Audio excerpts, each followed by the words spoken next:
Hi, my name is Katherine Schwab. I'm an assistant managing editor here at Forbes, and I'm here today with Scott Wu.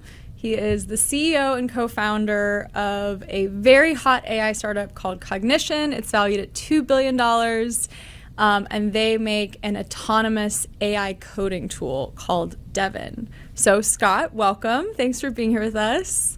Tell us a Yeah, bit about Devin and how this tool works and how you think it's going to change the way that computer programmers do their jobs. absolutely. So Devin is the first fully autonomous AI software engineer. And what that means is that Devin has the ability not just to write code, but to do all of the steps of the software engineering workflow. And so every software engineer, when they're breaking down tasks, when they're fixing bugs, when they're building new features, they're making back-to-back decisions basically of all the things that they're doing. If you are looking at a bug, you're going to be investigating the report, you're going to try to reproduce it yourself, you're going to try and check the logs. Devin does all of these things and does the whole workflow. And the whole idea of working with Devin is that it's almost like working with a junior engineer coworker. And so Devin's not perfect, it doesn't know everything, but you can tag Devin on tasks and say, hey, can you help me upgrade our code base Angular version number? Hey, can you help me do this migration? Hey, can you help me fix this small little front end issue? Hey, can you investigate this crash and see what's going on? And Devin is going to be there to take a first pass and put up something for you to review. Okay, great. So I want to start with kind of the big question, I feel like, with most AI companies is this AI coming for people's jobs, right? I mean, you're saying here that this basically acts exactly like a junior engineer. I mean, what do you say to kind of engineers using the tool who are afraid that this is actually going to take their jobs one day? Yeah, no, it's a great question. It's a question that we received a lot. And I'm sure what I you would say have. to that, what I would say to that is, I think that I'm an engineer myself. I'm a programmer by trade, and in fact, our whole team is really. We're all engineers by background, and I think one of the things with software engineering, especially, is that it's just so messy. And pretty much every software engineer in the world out there will relate to this, where basically 10% of your job is this really exciting part. It's what people love about engineering, which is taking a problem and breaking it down and understanding here's exactly what's going on, and here's the solution that I'm going to put together for it. Here's all the details, here's the cases, here's the architecture I'm going to use, here are the flows that I'm going to set up for my website or something like that. Here's the back end database design that I'm going to do, and that's the fun part. That's the creative problem solving and really just understanding what's going on with the product, with the users, and so on. And that's 10%, right? The other 90%, I would say, is kind of just a lot of debugging, dealing with your DevOps, fixing issues that come up, adding to your test coverage, fixing out the documentation and things like that. And the way that we all have always seen it, honestly, is that there's just so much more code to write, really. And software is, one of the great things about software is, software has been arguably the biggest driver of change in the last 40, 50 years in the world, right? But at the same time, we've always only been constrained by supply for software and never been constrained by demand. And so our hope is we want to do the 90% for you and let you do the 10% just 10 times more. And we want to make every single software engineer 10 times more productive. And we think there really is 10 times more code to write, and that's what we're excited about. Okay, so tell me about your coding background. You were, and maybe still are, a competitive coder, right? So can you explain what that means and your background and kind of personal relationship to coding? Yeah, I'm probably not particularly competitive up there anymore. but yeah, so I grew up in Baton Rouge, Louisiana. I always loved math and science, and I started programming. I think when I was 9 years old, actually, in fourth grade, and I just loved programming. And I as you can imagine, there weren't that many folks in Baton Rouge, Louisiana, who had a lot of the same interests. And so one of the things that I took to was doing these math and programming competitions, where I got to meet other people from across the city, across the state, across the country, across the world, eventually, who had all the same interests, basically. And so I loved those competitions as a kid. Spent a lot of time on them. Like, my whole dream was, to go there and then do that all. And actually, a lot of the folks that started Cognition together are, many of us have known each other for 10 plus years because, we were on the US international team together, or because we went to the training camps together, or things like that. And so, yeah, it's been very much a lifelong community for me. Wait, so what does competitive coding even mean? Like, can you give me a tangible example of Yeah. what a coding competition looks like? Because I mean, we know what normal Yeah. sports competitions look like, or even like gaming competitions are more common. So what is a coding Sure. competition? Yeah. Sure. So the biggest one is what's called the IOI, the International Olympiad of Informatics, and so it is truly, in every way, is the equivalent of the Olympics, but for code, and for informatics. And so every country has their own selection process. They bring in the top four students from their country, and obviously, there's the state level and the local level, and so on. And the competition itself is an algorithmic problem solving competition. And so it's basically the full life cycle of problem solving with code. You're given a few tasks and you're given some set amount of time to take them on. And your goal is to think through the tasks, figure out the algorithm or the solution you have that's going to be the most efficient as possible for that, and then implement and code it all as well. Test the code, make sure it works, make sure it runs in time, make sure it's under the memory constraints, and so on. And so, yeah. I mean, it's hard to imagine someone who would be better suited to creating something that could do all of that from start to finish. So you are a previous 30 Under 30 alum from a few years ago for your previous company. Why did you kind of step away from that company and start Cognition? And kind of walk me through kind of the founding story of Cognition.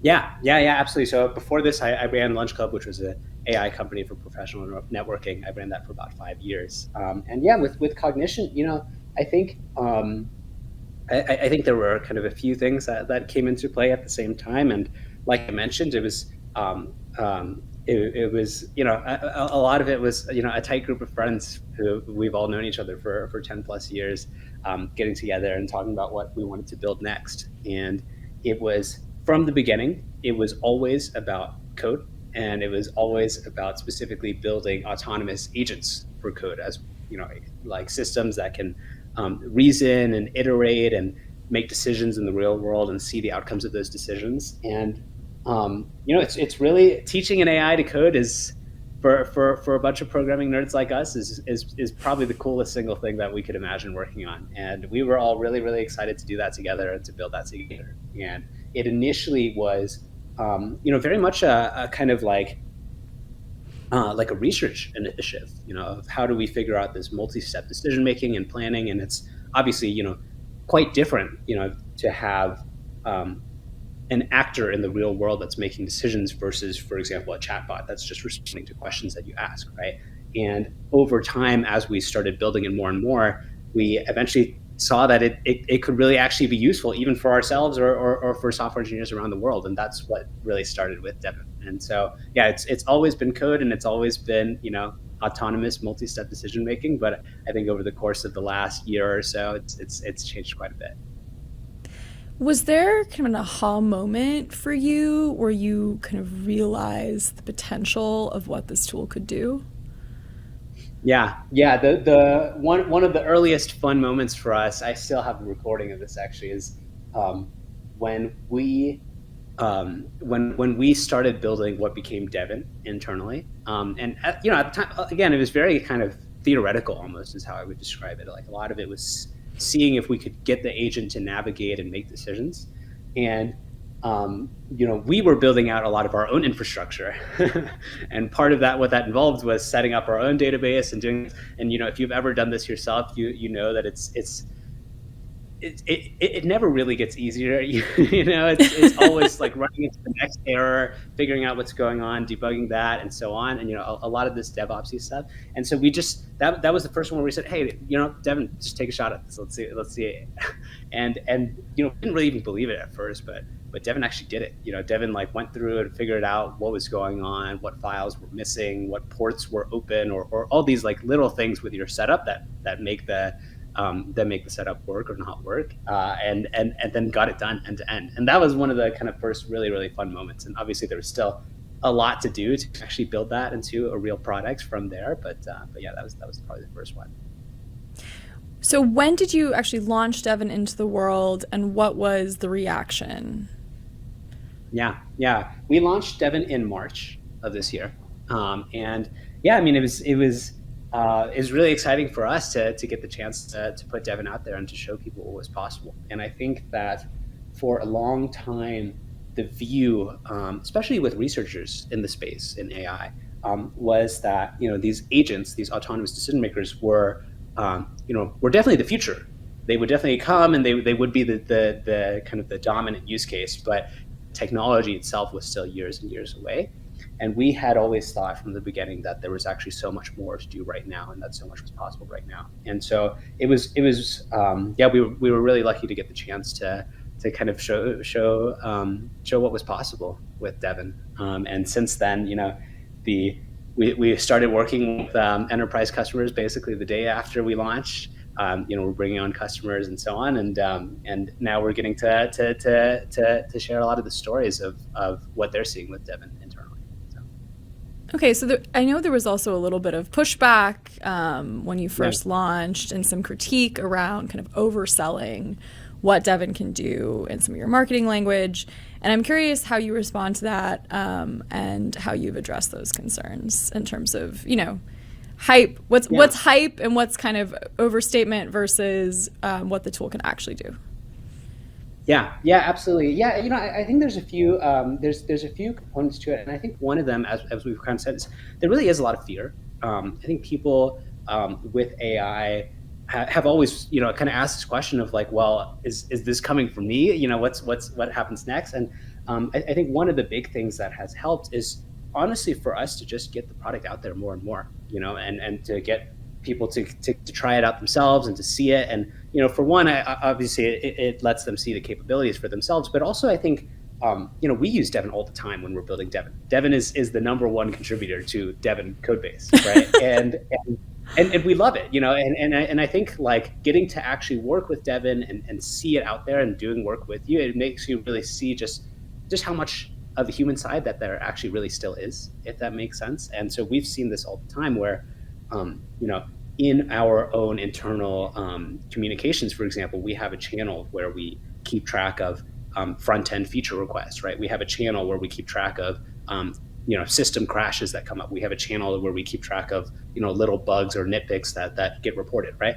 And in all of these channels, our dominant workflow now is to just tag Devin, and we just say, hey, at Devin, can you take a first pass? So we're reporting the issue anyway, right? And we have Devin do it. And like you said, it's obviously it's not perfect, and there's still a long way to go. But Devin taking the first pass and is able to do it quite a bit of the time, and the rest of the time, obviously, you work with Devin, or you give the one or two lines of feedback, or you touch up the pull request yourself, and you get it in from there. And I think a lot of it is just showing people how much can be done with human and machine combined. What is your longer term vision? If right now this is, like you said, kind of human and machine combined working together, where do you see this going 5 years from now, 10 years from now? Sure. Yeah, I think we've seen from customers that have done their own internal measurements that for the right use cases, right, and it's for specific use cases that make a lot of sense for Devin and that are a great fit, they see something like 8 to 12x productivity gains in their engineers. And what that basically means is that every hour of an engineer's time using Devin is worth about 8 to 12 hours of an engineer without Devin. And so that's obviously really, really exciting. And yeah, I mean, I think in the long run, to be honest, I'm actually really excited for a world where there's even more programmers. I've always thought, software or programming or whatever we want to call it, it's evolved a lot over time, right? I mean, at one point it was even punch cards, and then it was assembly, and then it was these different formats. And I think to get to a point where we're really only constrained by our ideas is the thing that's really, really exciting, I think, for all of us at the Cognition team. The idea that, because everyone has so many things that they would love to build. They have so many products that they would love to use. They have ideas for things that they would make on their own, and the things that, that people love to be creative, right? And I think that a world where people are just really unconstrained by a lot of the routine execution and are only limited by their own ideas. I think that's really exciting. I want to pivot and talk a little bit about your business strategy. So how much of your strategy is focused on, rank and file programmers coming, downloading the tool and using it kind of out of the box? And how much are you focused on selling to enterprises? Like you mentioned, you already have a few customers. Yeah. So typically what we've seen actually is that,